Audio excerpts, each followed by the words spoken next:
Сәлеметсіңдер ме, оқушылар? Бүгінгі сабақ, нәтиже сабақ.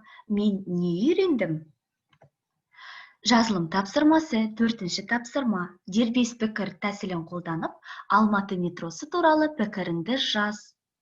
Бірінші, өзіндік пікір, бір сөйлем.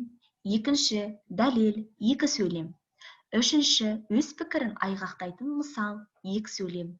Төртінші, өз пікіріне қарсы пікір, бір сөйлем. Бесінші, қарсы дәлелді жоққа шығаратын мысал, екі сөйлем. Алтыншы, қорытынды, екі сөйлем. Айтылым жазылым тапсырмасы, 7-ші тапсырма.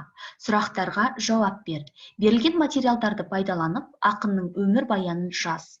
Бірінші сұрақ. Мұқағали Мақатаев кім?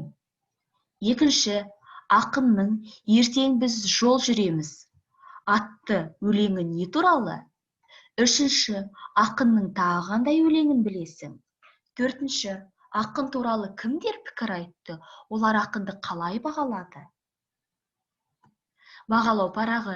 Дербес пікір тәсілін қолданып, Алматы метросы жайлы өз пікірін жазады, 1 ұпай. Екі дәлел, екі мысал келтіреді, 1 ұпай.